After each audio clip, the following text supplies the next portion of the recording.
Good afternoon. In a few minutes, we'll be voting on the Saudi arms sale, a very important initiative coming on the heels of the President's very successful trip to the Middle East in rallying together the Sunni Arab nations who've been allies of ours in the past and we hope will be our allies in the future. But we're also going to be doing a very important thing this week, a combination of an Iran sanctions bill and a Russia sanctions bill that will be married together. The point people on that has been Senator Corker, the Foreign Relations Committee chairman, and Senator Crapo from the Banking Committee. And I want to ask them to take a few moments here and describe the legislation we'll be voting on later this week. Well, thank you, Leader. Last night at 10:20, we finished up negotiations with our counterparts. The Iran bill is the base bill, which allows us and causes us to push back against the activities that Iran is involved in relative to terrorism and human rights, but also the missile ballistic testing that's in violation of a UN Security Council resolution and some of the conventional weapon arms purchases that are taking place. It came out of committee 18-3. I think there's a very strong bipartisan support for that bill. On top of that, and as an amendment that was filed last night, Senator Crapo and the Banking Committee developed a sanctions component with his counterpart, Senator Brown. They did a very good job. They've been working on this for 5 months, been dealing with our counterparts in other parts of the world to make sure that it was done in an appropriate way.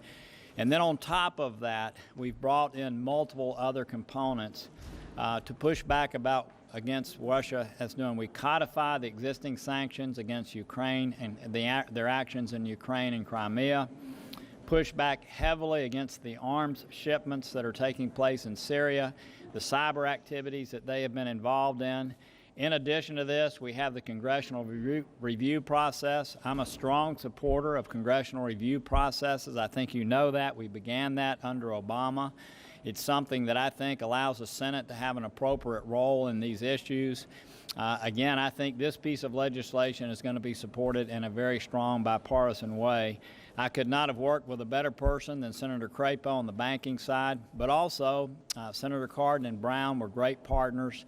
I think this sends exactly the right signal. It's a very strong bill against Russia and what they've been doing, but it also gives the administration the flexibilities that they need to carry out foreign policy, and in addition, keeps Congress as a partner through the congressional review process. My esteemed partner, Senator Crapo, I'm sure wants to speak to the sanctions piece and others, but outstanding staff and did an outstanding job on this legislation. Thank you, Bob. And Leader, this is a very important step. I think most Americans understand the aggressive behavior that we, and not only in the United States, but in the world, have been facing from Russia. This legislation goes far beyond the cyber intrusion issues. It deals with aggressive behavior in the Ukraine, in the Crimea, in Syria, and other efforts of the Russian activities in recent years that have created concern in the area of support of terrorism and human rights. It's a very strong bill. It not only codifies the existing sanctions, but creates a flexible framework within which our president can effectively deal with Russia with the authorities that we give him in this legislation. It also creates a much stronger role for the Senate and for the Congress itself, for the House as well, to be able to be more involved in dealing with the implementation and management of our sanctions policies as we move forward. It's a very important thing that this was a bipartisan piece of legislation. This is one of those areas in a very tumultuous political climate here in the Senate where we are able to find strong, united agreement that we need to move forward with this legislation. Let me just add, before turning it over to Senator Cornyn, underscore what Senator Crapo just said. I think we all agree this has been a rather partisan beginning to a new administration.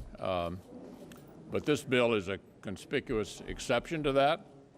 We've worked together on a bipartisan basis, thanks to Senator Corker and Senator Crapo and their Democratic counterparts, to get to a very important piece of legislation for our country that I think both sides are going to be proud to support. With that, let me turn to Senator Cornyn. Senate Republicans continue to work on health care reform. We just heard from Seema Verma of the Center for Medicare and Medicaid Services talk about the fact that the exchanges under Obamacare are in free fall. Many states have very few choices, as few as one. Some counties, a number of counties, have no choices on the exchanges because the insurance companies have simply been bleeding money because of the model of Obamacare has created risk pools that simply drive up premiums and drive up deductibles in a way that makes it unaffordable and unusable. As many before me have noted, we would be revisiting the failures of Obamacare even if Hillary Clinton were elected President of the United States. So it is shocking to me that our Democratic colleagues simply are sitting on their hands and not doing anything to try to help their very constituents who are hurting and who are in jeopardy as a result of the failures of Obamacare. We will continue to work on our repeal and replace bill with the goal to bring down premiums, stabilize the market, deal with people with pre-existing conditions, and then put Medicaid, the safety net program for health care, on a sustainable growth rate for the future. And we're determined to get this done here in the coming weeks, and that's a promise we've made numerous times and we intend to deliver. Well, I want to also congratulate Senators Crapo and Corker for the great job that they did on this sanctions bill. This is a demonstration that we can work together, pull people together, and also that we can multitask, because as Senator Cornyn pointed out, we are continuing to work on health care reform. And what people in this country have experienced since Obamacare passed is higher costs, higher taxes, and fewer options. And if you want to look at the evidence of that, in 2017, the year in which we are right now, 33% of the counties in this country have one or no choices in the individual market exchanges. Next year, 2018, they're saying there's going to be 45% of the counties in this country that will have one or no options when it comes to the individual marketplace. So it's very clear that the individual marketplace is in free fall. It is collapsing. And as Senator Cornyn pointed out, we want to stabilize the market. We want to address the issue of skyrocketing premiums, and they are skyrocketing. My state of South Dakota since 2013 has seen an increase of 124%, more than doubled premiums in the individual market. We want to make sure that people with pre-existing conditions are protected, and we want to ensure that Medicaid is sustainable going forward. And that means that we've got to have a Medicaid program that works a lot better than the one that we have today, but continues to keep the support there for the people who really need it. And so that's what we're focused on. That's what we intend to deliver the American people, and that work continues at the same time that we're moving some very important national security and foreign policy legislation across the Senate floor. The pain of Obamacare is continuing to get worse for the American people. Since we were here at this time last week, we saw that in the state of Ohio, there are now counties where there is no one providing coverage, willing to sell insurance. We saw that again this weekend in the state of Washington. We saw, since we last were together, rates announced for increasing premiums again for next year in Maine, in New Hampshire, in New York. And to all of these counties where there is only one choice or no choice, there's a full-page map in the New York Times today, color-coded to where in the country maybe next year there's going to be no choice, and how bad it is this year and how much worse it's going to be next year. And the Democrats, they're continuing to wear blinders, not seeing all of the pain that Obamacare is causing, and their answer, if you can talk to them about it, is basically a blank check. More money for Obamacare. That is the response. And now we hear them complaining about transparency. The Republican Senate bill under reconciliation will go to the Senate floor and be open for amendments. It will be an open amendment process. We are committed to helping people with pre-existing conditions. If you're someone in America right now with a pre-existing condition and you have Obamacare insurance, and the insurance company that sells to you quits selling, and there is no one in that area who is selling insurance, then Obamacare has not covered, in spite of their promises, your pre-existing conditions because you just can't buy insurance. We have seen since the first of the year, of the people that signed up for Obamacare, the numbers came out yesterday, 2 million people have dropped out since the first of this year. And the Democrats' solution, single-payer health care. That's what they passed in California. The cost of that, their fiscal note, is that it's twice the cost of the entire budget for the entire state of California. It's basically single-payer plan, which tends to lead to limited care, long lines, and specifically rationing of care. That's where the Democrats want to go. That's not where the American people want to go. Yeah. How confident are you that you'll get health care reform done by the 4th of July holiday? And when will your members see bill text? Well, you know I'm not going to answer that with specificity. Our goal here is to move forward quickly. The status quo is unsustainable. We all know something has to be done. Something has to be done soon. We've been in multiple meetings, as Senator Cornyn pointed out. We had another one today at lunch with all of our members, operating kind of as a committee of the whole. And everybody's participating who wants to, and the idea is to get enough votes to pass it. Unfortunately, it will have to be a Republicans-only exercise, but we're working hard to get there. McConnell, as far as Mueller is concerned, there has been concerns raised about him and perhaps a potential conflict of interest with his past relationship with Comey. What are your thoughts on this, and what about the recent news about who he's bringing on to the special counsel? I have a lot of confidence in Bob Mueller. I think it was a good choice. Do you think that you will have the votes to keep the Senate version of the American Bill a pro-life bill?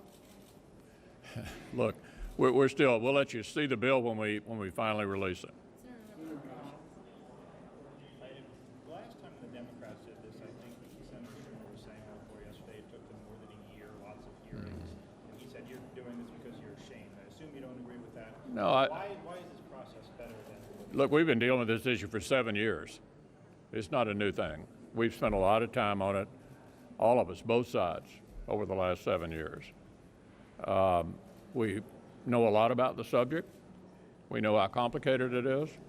Nobody's hiding the ball here. You're free to ask anybody anything. But there have been gazillions of hearings on this subject. When they were in the majority, when we were in the majority, we understand this issue pretty well.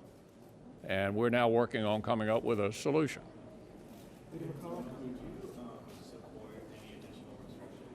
I'm sorry, I can't hear you. Would you support any additional restrictions on press access in the U.S. Capitol? Any additional what? Restrictions on press access. You said we're free to ask. Oh, yeah. Well, I'm told by staff that the Rules Committee has some rules related to your access. I'm not an expert on that, but let me say we're a press-friendly operation around here. We're certainly not trying to deny anybody an opportunity to have questions asked. As far as the details of how that's implemented, you'll have to talk to the Rules Committee. Mr. McConnell, on approps, can I ask, the military construction VA appropriations bill is getting a full committee markup in the House on Thursday. What about the Senate process? It looks like you guys are now behind. What about the budget also, and how do all those things fit together?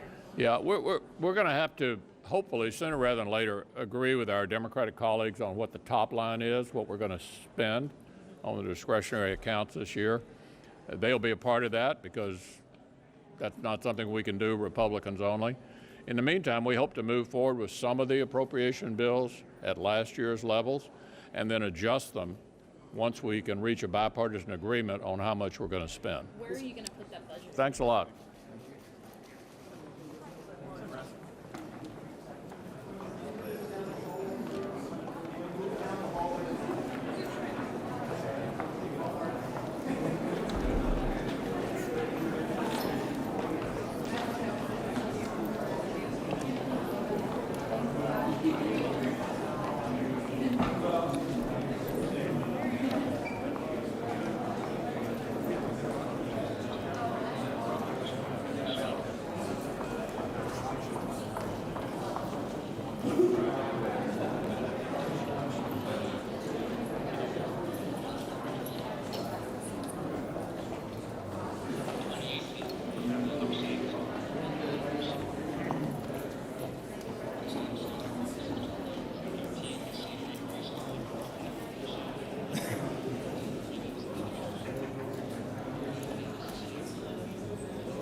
hearing to order, please.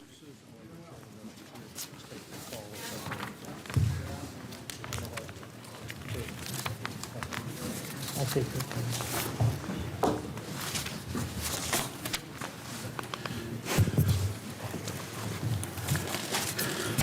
General Sessions, appreciate your willingness to appear before the committee today. I thank you for your years of dedicated service as a member of this body and your recent leadership at the Department of Justice. As I mentioned when Director Comey appeared before us last week, this committee's role is to be the eyes and ears for the other 85 members of the United States Senate and for the American people, ensuring that the intelligence community is operating lawfully and has the necessary tools to keep America safe. The community is a large and diverse place. We recognize the gravity of our investigation into Russia's interference in the 2016 U.S. elections, but I remind our constituents that while we investigate Russia, we are scrutinizing CIA's budget.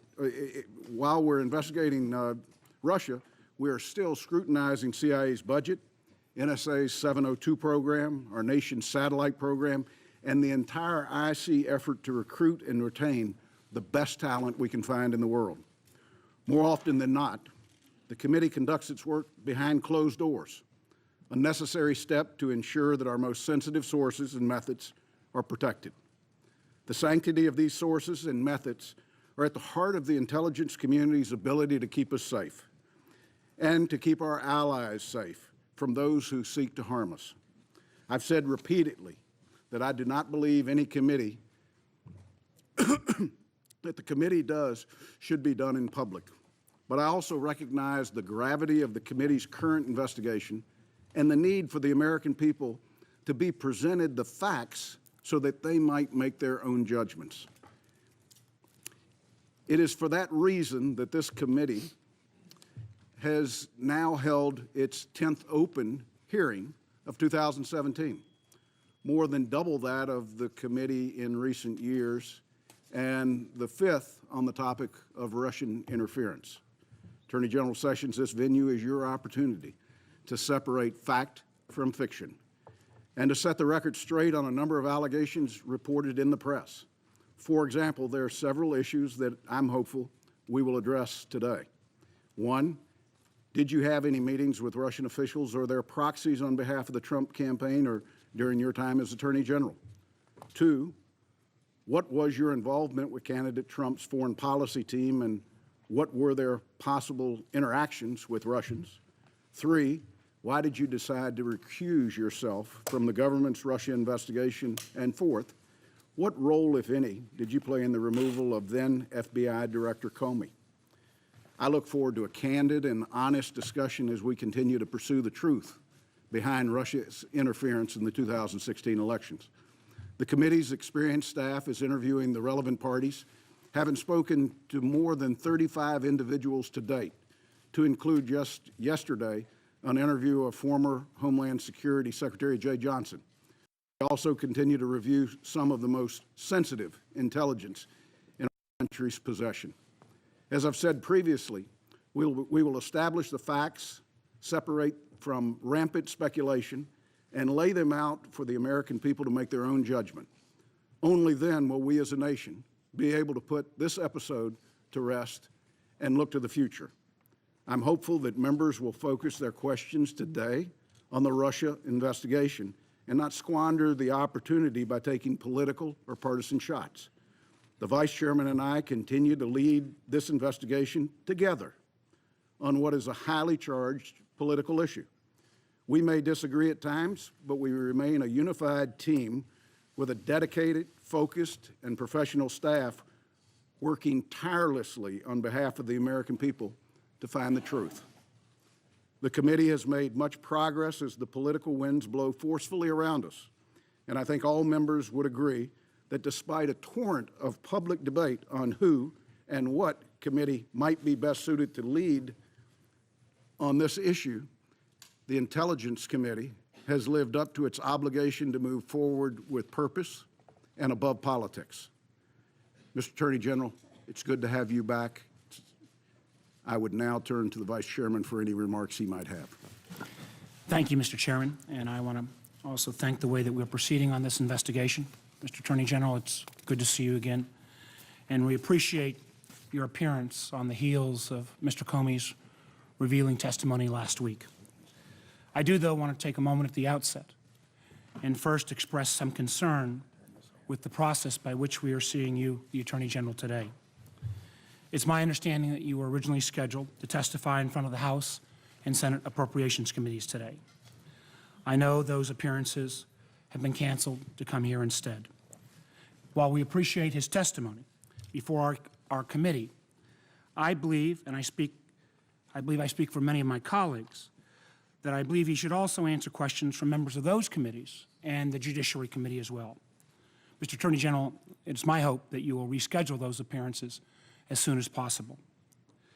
In addition, I want to say at the outset that while we consider your appearance today as just the beginning of our interaction with you and your department, Mr. Attorney General, we had always expected to talk to you as part of our investigation. We believed it would be actually later in the process. We're glad to accommodate your request to speak to us today, but we also expect to have your commitment to cooperate with all future requests and make yourself available as necessary to this committee for, as the chairman has indicated, this very important investigation. Now let's move to the subject of today's discussion. Let's start with the campaign. You were an early and ardent supporter of Mr. Trump. In March, you were named as chairman of the Trump campaign's National Security Advisory Committee. You were much more than a surrogate. You were a strategic advisor who helped shape much of the campaign's national security strategy. No doubt, you will have key insights about some of the key Trump associates that we're seeking to hear from in the weeks ahead. Questions have also been raised about some of your own interactions with Russian officials during the campaign. During your confirmation hearing in January, you said, quote, you did not have communications with Russians.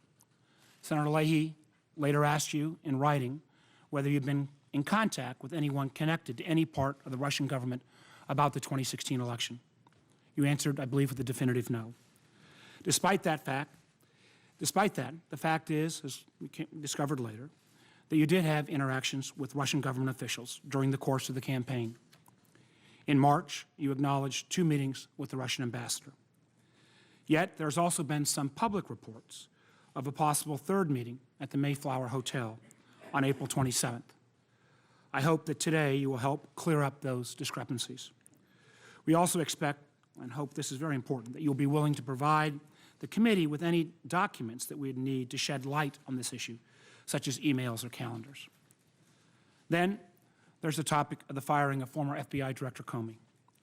Last Thursday, we received testimony from Mr. Comey. Under oath, he outlined his very troubling interactions with the president, as well as the circumstances of his firing. A few disturbing points stood out. First, Mr. Comey, who has decades of experience at the Department of Justice and at the FBI, serving under presidents of both parties, was so unnerved by the actions of the president that he felt, quote, compelled to fully document every interaction they had. Mr. Comey sat where you are sitting today and testified that he was concerned that the President of the United States might lie about the nature of their meetings. That's a shocking statement from one of our nation's top law enforcement officials. We also heard that Director Comey took it as a direction from the President that he was to drop the FBI's investigation into former National Security Advisor, General Mike Flynn. Finally, we heard from Mr. Comey that he believes he was fired over his handling of the Russia investigation. The President himself confirmed this in statements to the media. This is deeply troubling for all of us who believe on both sides of the aisle in preserving the independence of the FBI. We have a lot of work in order to follow up on these alarming disclosures. Mr. Attorney General, your testimony today is an opportunity to begin the process of asking those questions. For instance, again, and I know others will ask about this, you recused yourself from the Russia investigation, yet you participated in the firing of Mr. Comey over the handling of that same investigation. We'll want to ask you about how you view your recusal and whether you believe you've complied with it fully. In addition, we heard from Mr. Comey last week that the President asked you to leave the Oval Office so that he could speak one-on-one with Mr. Comey. Again, a very concerning action. We will need to hear from you about how you viewed the President's request and whether you thought it was appropriate. We'll also want to know if you are aware of any attempts by the President to enlist leaders in the intelligence community to undermine this very same Russia investigation. Most importantly, our committee will want to hear what you are doing to ensure that the Russians or any other foreign adversaries cannot attack our democratic process like this ever again. I'm concerned that the President still does not recognize the severity of the threat.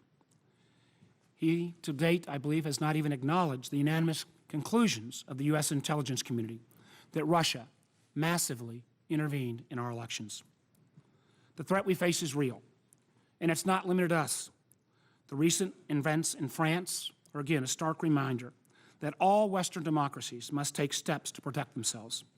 I believe the United States can and must be a leader in this effort, but it will require our administration to get serious about this matter. Finally, in the past several weeks, we've seen a concerning pattern of administration officials refusing to answer public, unclassified questions about allegations about the President in this investigation. We had a hearing with this subject last week. I want to commend the chairman, who at the end of that hearing made very clear that our witnesses, it was not acceptable for our witnesses to come before Congress without answers. The American people deserve to know what's going on here. Thank you, Mr. Chairman. I look forward to the witnesses' testimony.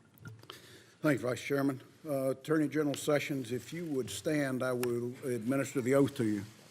Raise your right hand, if you would, please. Do you solemnly swear to tell the truth and the whole truth and nothing but the truth, so help you God? I do. Please be seated. Thank you, Attorney General Sessions. The floor is yours.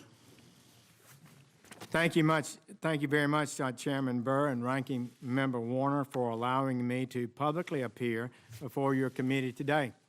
I appreciate the committee's critically important efforts to investigate Russian interference with our democratic processes. Such interference can never be tolerated, and I encourage every effort to get to the bottom of any such allegations. As you know, the Deputy Attorney General has appointed a special counsel to investigate the matters related to the Russian interference in the 2016 election. I'm here today to address several issues that have been specifically raised before this committee. And I appreciate the opportunity to respond to questions as fully as the Lord enables me to do so. But as I advise you, Mr. Chairman, and consistent with longstanding Department of Justice practice, I cannot and will not violate my duty to protect the confidential communications I have with the President. Now let me address some issues directly. I did not have any private meetings, nor do I recall any conversations with any Russian officials at the Mayflower Hotel. I did not attend any meetings at that event separate. Prior to the speech I attended by the President today, I attended a reception with my staff that included at least 24 people and President Trump, though I do recall several conversations that I had during that pre-speech reception. I do not have any recollection of meeting or talking to the Russian ambassador or any other Russian officials. If any brief interaction occurred in passing with the Russian ambassador during that reception, I do not remember it. After the speech, I was interviewed by the news media. There was an area for that in a different room, and then I left the hotel. But whether I ever attended a reception where the Russian ambassador was also present is entirely beside the point of this investigation into Russian interference in the 2016 campaign. Let me state this clearly, colleagues. I have never met with or had any conversation with any Russians or any foreign officials concerning any type of interference with any campaign or election in the United States. Further, I have no knowledge of any such conversations by anyone connected to the Trump campaign. I was your colleague in this body for 20 years, at least some of you, and and the suggestion that I participated in any collusion, that I was aware of any collusion with the Russian government to hurt this country, which I have served with honor for 35 years, or to undermine the integrity of our democratic process, is an appalling and detestable lie. Relatedly, there is the assertion that I did not answer Senator Franken's question honestly at my confirmation hearing. Colleagues, that is false. I can't say colleagues now. I'm no longer a part of this body, but former colleagues, that is false. This is what happened. Senator Franken asked me a rambling question after some 6 hours of testimony that included dramatic new allegations that the United States intelligence community, the U.S. intelligence community, had advised President-elect Trump, quote, that there was a continuing exchange of information during the campaign between Trump's surrogates and intermediaries for the Russian government, close quote. I was taken aback by that explosive allegation, which he said was being reported as breaking news that very day, and which I had not heard. I wanted to refute that immediately. Any suggestion that I was part of such an activity, I replied, quote, to Senator Franken this way, quote, Senator Franken, I'm not aware of any of those activities. I have been called a surrogate a time or two in that campaign, and I did not have communications with the Russians, and I'm unable to comment on it. Close quote. That was the context in which I was asked the question, and in that context, my answer was a fair and correct response to the charge as I understood it. I was responding to this allegation that we had met, surrogates had been meeting with the Russians on a regular basis. It simply did not occur to me to go further than the context of the question and to list any conversations that I may have had with Russians in routine situations, as I had many routine meetings with other foreign officials. So please hear me now. And it was only in March, after my confirmation hearing, that a reporter asked my spokesperson whether I had ever met with any Russian officials. This was the first time that question had squarely been posed to me. On the same day, we provided that reporter with the information related to the meeting that I and my staff had held in my Senate office with Ambassador Kislyak, as well as the brief encounter in July after a speech that I had given during the convention in Cleveland, Ohio. I also provided the reporter with a list of 25 foreign ambassador meetings that I'd had during 2016. In addition, I provided supplemental testimony to the Senate Judiciary Committee to explain this event. So I readily acknowledge these two meetings, and certainly not one thing happened that was improper in any one of those meetings. Let me also explain clearly the circumstances of my recusal from the investigation into the Russian interference with the 2016 election. Please, colleagues, hear me on this. I was sworn in as Attorney General on Thursday, February 9th. The very next day, as I had promised to the Judiciary Committee I would do, at least at an early date, I met with career department officials, including a senior ethics official, to discuss some things publicly reported in the press that might have some bearing on whether or not I should recuse myself in this case. From that point, February 10th, until I announced my formal recusal on March 2nd, I was never briefed on any investigative details, did not access any information about the investigation. I received only the limited information that the department's career officials determined was necessary for me to form and make a recusal decision. As such, I have no knowledge about this investigation as it is ongoing today, beyond what has been publicly reported. I don't even read that carefully. And I have taken no action whatsoever with regard to any such investigation.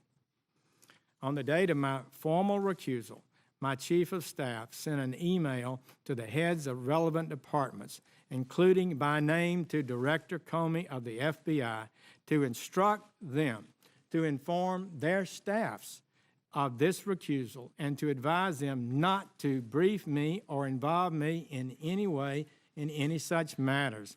And in fact, they have not. Importantly, I recuse myself not because of any asserted wrongdoing or any belief that I may have been involved in any wrongdoing in the campaign, but because a Department of Justice regulation, 28 CFR 45.2, I felt required it. That regulation states in effect that department employees should not participate in investigations of a campaign if they served as a campaign advisor. So the scope of my recusal, however, does not and cannot interfere with my ability to oversee the Department of Justice, including the FBI, which has an $8 billion budget and 35,000 employees. I presented to the President my concerns and those of Deputy Attorney General Rod Rosenstein about the ongoing leadership issues at the FBI, as stated in my letter recommending the removal of Mr. Comey, along with the Deputy Attorney General's memorandum on that issue, which have been released publicly by the White House. Those represent a clear statement of my views. I adopted Deputy Attorney General Rosenstein's points that he made in his memorandum and made my recommendation.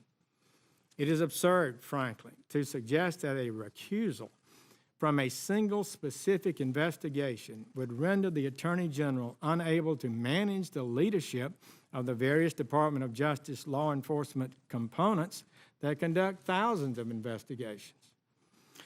Finally, during his testimony, Mr. Comey discussed a conversation that he and I had about the meeting Mr. Comey had with the President. I'm happy to share with the committee my recollection of that conversation that I had with Mr. Comey. Following a routine morning threat briefing, Mr. Comey spoke to me and my Chief of Staff. While he did not provide me with any of the substance of his conversation with the President, apparently the day before, Mr. Comey expressed concern about proper communications protocol with the White House and with the President. I responded. He didn't recall this, but I responded to his comment by agreeing that the FBI and the Department of Justice needed to be careful to follow department policies regarding appropriate contacts with the White House. Mr. Comey had served in the department for better than 2 decades, and I was confident that he understood and would abide by the well-established rules limiting communications with the White House, especially about ongoing investigations. That's what's so important to control. My comments encouraged him to do just that, and indeed, as I understand it, he in fact did that. Our Department of Justice rules on proper communications between the department and the White House have been in place for years. Mr. Comey well knew them. I thought and assumed correctly that he complied with them. So I'll finish with this. I recused myself from any investigation into the campaign for president, but I did not recuse myself from defending my honor against scurrilous and false allegations. At all times throughout the course of the campaign, the confirmation process, and since becoming Attorney General, I have dedicated myself to the highest standards. I've earned a reputation for that, at home and in this body, I believe, over decades of performance. The people of this country expect an honest and transparent government, and that's what we're giving them. This president wants to focus on the people of this country to ensure they are treated fairly and kept safe. The Trump agenda is to improve the lives of the American people. I know some have different ways of achieving this and different agendas, but that is his agenda, and it's one I share. Importantly, as Attorney General, I have a responsibility to enforce the laws of this nation, to protect this country from its enemies, and to ensure the fair administration of justice. And I intend to work every day with our fine team and the superb professionals in the Department of Justice to advance the important work we have to do. These false attacks, the innuendos, the leaks, you can be sure will not intimidate me. In fact, these events have only strengthened my resolve to fulfill my duty to reduce crime, to support our federal, state, and local law enforcement officers who work on our streets every day. Just last week, it was reported that overdose deaths in this country are rising faster than ever recorded. Last year was 52,000. The New York Times just estimated next year will be 62,000 overdose deaths. The murder rate is up over 10%, the largest increase since 1968. Together, we are telling the gangs, the cartels, the fraudsters, and the terrorists, we are coming after you, every one of our citizens, no matter who they are or where they live, has the right to be safe in their homes and communities. And I will not be deterred. I will not allow this great department to be deterred from its vital mission. Thank you, Mr. Chairman, Ranking Member Warner. I have a great honor to appear before you today, and I will do my best to answer your questions. General Sessions, thank you. Thank you for that testimony. I'd like to note for members, the chair and the vice chairman will be recognized for 10 minutes. Members will be recognized for 5 minutes. And I'd like to remind our members that we are in open session. No references to classified or committee-sensitive materials should be used relative to your questions. With that, I recognize myself at this time for 10 minutes. General Sessions, you talked about the Mayflower Hotel where the president gave his first foreign policy speech, and it's been covered in the press that the president was there, you were there, others were there. From your testimony, you said you don't remember whether Ambassador Kislyak was there, the Russian ambassador. Is that correct? I did not remember that, but I understand he was there, so I don't doubt that he was. I believe that representations are correct. In fact, I recently saw a video of him coming into the room. But you never remember having a conversation or a meeting with Ambassador Kislyak? I do not. And there was, in that event, was there ever a private room setting that that you were involved in? No. With any? Other than the reception area that was shut off from, I guess, the main crowd of a couple of dozen, 2 to 3 dozen people. I would take for granted at an event like this, the president shook some hands. Yes, he came in and shook hands in the group. Okay. You mentioned that there were some staff that were with you at that event. My legislative director at the time, Is this your Senate staff? Senate legislative director, who was a retired U.S. Army colonel who'd served on the Armed Services staff with Senator John Warner before she joined my staff, was with me in the reception area and throughout the rest of the events. Would you say that you were there as a United States Senator or as a surrogate of the campaign for this event? I came there as an interested person, very anxious to see how President Trump would do in his first major foreign policy address. I believe he'd only given one major speech before. That would maybe at the Jewish AIPAC event. And so it was an interesting time for me to observe his delivery and the message he would make. That was my main purpose of being there. Now, you reported 2 other meetings with Ambassador Kislyak, one in July on the sidelines of the Republican convention, I believe, and one in September in your Senate office. Have you had any other interactions with government officials over the year in a campaign capacity? I'm not asking you from a standpoint of your Senate life, but in the campaign capacity. No, Mr. Chairman. I've racked my brain to make sure I could answer any of those questions correctly, and I did not. I would just offer for you that when asked about whether I had had any meetings with Russians by the reporter in March, we immediately recalled the conversation, the encounter I had at the convention and the meeting in my office, and made that public. I never intended not to include that. I would have gladly have reported the meeting, the encounter that may have occurred, that some say occurred, in the Mayflower, if I had remembered it, or if it actually occurred, which I don't remember that it did. General Sessions, on March 2nd, 2017, you formally recused yourself from any involvement in the Russian investigation being conducted by the FBI and the Department of Justice. What are the specific reasons that you chose to recuse yourself?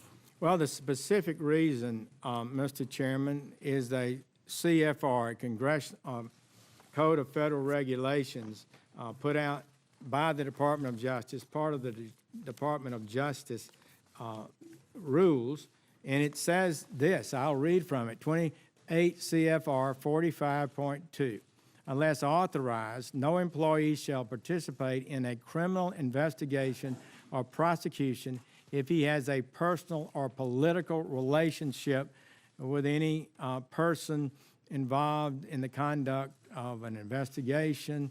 It goes on to say for political, in a political campaign, and it says if you have a close identification with an elected official or candidate arising from service as a principal advisor, you should not participate in an investigation of that campaign. So would you So many have suggested that my recusal is because I felt I was a subject of the investigation myself, that I may have done something wrong, but this is the reason I recused myself. I felt I was required to under the rules of the Department of Justice, and as a leader of the Department of Justice, I should comply with the rules, obviously. So did your legal counsel basically know from day one you would have to recuse yourself of this investigation because of the current statute? Well, I do have a timeline of what occurred. I was sworn in on the 9th, I believe, of February. I then, on the 10th, had my first meeting to generally discuss this issue where the CFR was not discussed. We had several other meetings, and it became clear to me over time that I qualified as a significant principal advisor type person to the campaign, and it was the appropriate and right thing for me to recuse myself. This could explain Director Comey's comments that he knew that there was a likelihood you would recuse yourself because he was probably familiar with the same statute. Well, I think probably so. I'm sure that the attorneys in the Department of Justice probably communicated with them. Because, Mr. Chairman, let me say this to you clearly. In effect, as a matter of fact, I recused myself that day. I never received any information about the campaign. I thought there was a problem with me being able to serve as Attorney General over this issue, and I felt I would possibly have to recuse myself, and I took the position, correctly I believe, not to involve myself in the campaign in any way, and I did not. You made a reference to your chief of staff sending out an email immediately notifying internally of your decision to recuse, would you ask your chief of staff to make that email available? We would be pleased to do so, and I think I have it with me now. Thank you, General Sessions. Have you had any interactions with the special counsel, Robert Mueller, since his appointment? I have not. With regard to the email we sent out, Mr. Comey, Director Comey, indicated that he did not know that when I recused myself or did not receive notice, one of those emails went to him by name. So a lot happens in our offices. I'm not accusing him of any wrongdoing, but in fact, it was sent to him and to his name. Okay. General Sessions, as you said, Mr. Comey testified at length before the committee about his interactions with the president, in some cases highlighting your presence at those meetings. And you addressed the meeting where all were asked to leave except for Director Comey, and he had a private meeting with the president. And you said that he did inform you of how uncomfortable that was, and your recommendation was that the FBI and DOJ needed to follow the rules limiting further correspondence. Did Director Comey ever express additional discomfort with conversations that the president might have had with him, because he had 2 additional meetings and I think a total of 6 phone calls? That is correct. There's nothing wrong with the president having a communication with the FBI director. What is problematic for any Department of Justice employee is to talk to any cabinet persons or White House officials, high officials, about ongoing investigations that are not properly cleared through the top levels of the Department of Justice. And so it was a regulation I think is healthy. I thought we needed and strongly believe we needed to restore discipline within our department to adhere to just those kind of rules, plus leaking rules and some of the other things that I think are a bit lax and need to be restored. You couldn't have had a conversation with the president about the investigation because you were never briefed on the investigation. That is correct. I would note that with regard to the private meeting that Director Comey had, by his own admission, I believe there are as many as 6 such meetings. Several of them he had with President Trump. I think he had 2 with President Obama. So it's not improper per se, but it would not be justified for a department official to share information about an ongoing investigation without prior review and clearance from above. General Sessions, just one last question. You were the chair of this foreign policy team for the Trump campaign.